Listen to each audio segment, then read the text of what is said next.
тыңдаймыз. Біріншісі, бүгінгі сабаққа дайын болсақ, бір шапалақ. Бір шапалақ. Бүгінгі сабақта ойымызды еркін жеткізетін болсақ, екі шапалақ. Бүгінгі сабақта барынша бір-бірімізге көмектесіп, бір-бірімізді тыңдайтын болсақ, үш шапалақ. Біз өткенде төтенше жағдайлар нөмірлерімізге болатынбыз, иә? Қауіпсіздік ережелерін өткен. Аңсар бола ғой. Жарақат алып қалсақ, жаңағы біреуіміз жарақаттап алсақ, иә, ондай кезде ол біздер қандай қызметкерлер? Жедел көмек көрсететін дәрігерлер, иә? Ал егер де көтерген түтіннің иісі шығып, 101, ол біздер қандай қызметкерлер? Жақсы балалар. Енді олай болса, бүгінгі сабағымызды бастайық. Ол үшін сендерге бірінші мынандай сұрақ қойғым келіп отыр, иә? Балалар, шығармашылық дегеніміз не? Кім шығармашылыққа жата ма? Жата ма? Жатады, иә? Ал жаңашылдық дегеніміз не, балалар? Кім қалай ойлайды? Жаңашылдық, яғни айтты ғой, жаңа деп, иә? Жаңа нәрсені не істеу?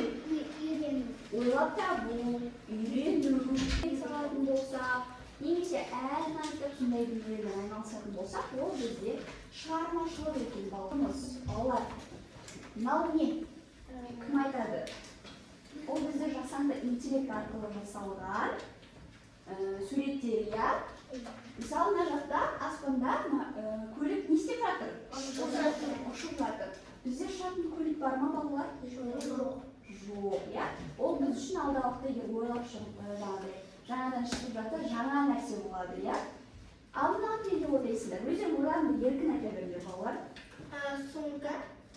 Иә, сөмке. Бірақ ішіне қараңдаршы, бәрін салып қойған. Иә, кім айтты бізде сиқырлы деп? Қандай сөмке? Сиқырлы. Иә. Яғни бұл сиқырлы сөмке деп айтты, иә, көзайым бізге? Сонда ол бізде несімен сиқырлы болып тұр? Кім қалай ойлайсыз? Келісемін, бірақ әлде жеткіліксіз. Не үшін сиқырлы болып тұр? Иә? Өйткені онда өте көп зат. Жақсы, дұрыс үлкені. Яғни ол сиқырлы сөмкеге барлығы дерлік сыйып кетеді балалар. Бізде қазір ондай сөмке бар ма? Робот. Ал енді сұрақ. Робот дегеніміз не, балалар? Айсұлтан. Робот дегеніміз бізге көмектеседі, жұмыстарымызды көмектеседі, жұмыстарымызды көмектеседі. Жақсы, келісемін. Айсұлтан тағы кім қалай ойлайды? Тазалауға көмектеседі. Ол неден жасалады, балалар? Темірден, иә? Жасанды жаңағы жүйемен, интеллектпен жасалатын арнайы құрылғы, иә? Соны біз робот дейміз. Ал мына жердегі робот не істеп жатыр? Иә, тазалық роботтар бар ма бізде? Иә? Мысалы, шаң сорғыш роботы бар бізде, иә? Көрген боласыздар. Дөңгелек болады, үйде бүйтіп жүгіріп жүреді, иә? Үйді тазалап, өзін тек арнайы несін басып қоямыз, қызмет істейтін жүйесін, иә? Сонымен өзі тазалап жүреді. Ол да тазалық роботына жатады, балалар. Сосын кәдімгі адамдарға көмектесетін робот түрлері бар екен, иә? Бұл бізде жаңа нәрсе деп айтылады, бірақ қазіргі кезде робот бар, иә, балалар? Яғни ұшатын көлік сияқты не, сиқырлы сөмке сияқты емес. Ал енді балалар, мынаны не деп ойлайсыңдар? Кітап, иә? Қандай кітап? Неге мен оны жаңа нәрсеге қосып тұрмын? Алдын ала орнатылған жүйе болып табылады, яғни ол адамдарға көмек құралы ретінде ойлап шығарылған болатын, балалар. Ол бізде бағдарлама бойынша әрекет етеді, түрлі механикалық операцияларды жүргізуге арналған автоматты құрылғы, балалар. Автоматты деген ол бірден жұмыс жасайды.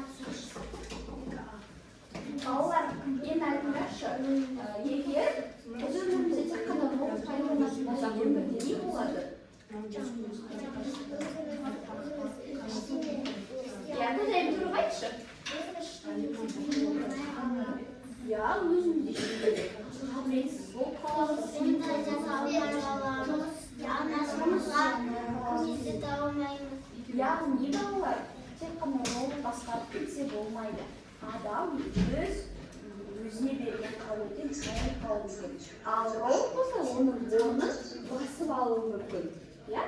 Сол себепті. Ал былай ол адамдарға өмірін жеңілдету үшін ойлап табылған дүние екен. Бағана біз айттық қой, тазалық робот.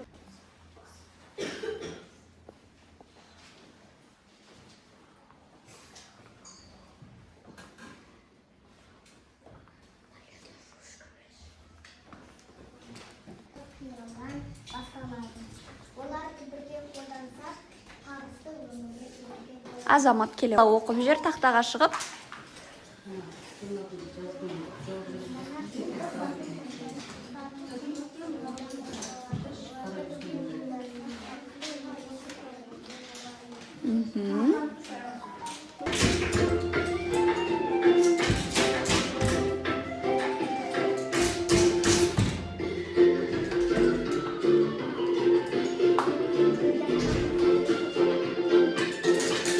Я, жалғастыр. Үйі өртеніп кету мүмкін. Я, өрт қауіпі бізде жазда өте жоғары болады, я? Дұрыс, жақсы. Екінші суретте бізде көрсетілген Жанель шыға ғой. Бірінші көру керек. Машина келе жатыр ма, келе жатқан жоқ. Я, Керек. я, оқушыларға қарап. Жолдан өтпес бұрын екі жағымызға оңға солға қарап, көлік жоқ па тексеріп, барып балаларға қарап.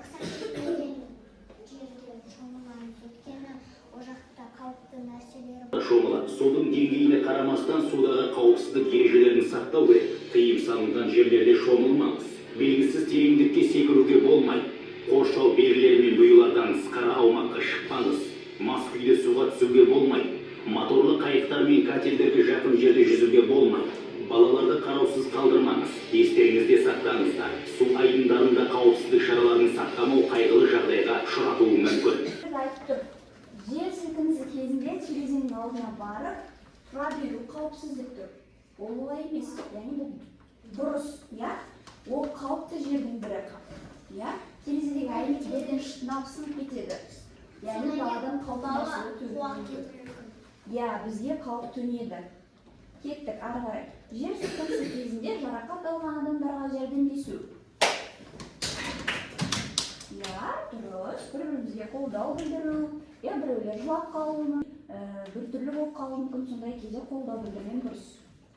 Келесі, жер сілкінісі кезінде лифтті қолдану дұрыс. Я, балалар, жер сілкінісі кезінде лифтті қолдану ол қауіпті. Өттік қой, я, оны дәрісі. Так, кеттік. Жер сілкінісі кезінде сабыр сақтау маңызды. Сабыр сақтап, шуламай, бірімізге қолдау білдіріп шығып кетеміздер.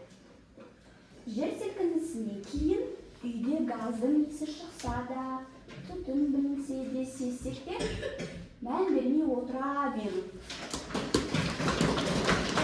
Ол бізде бұрыс болады, я, балалар?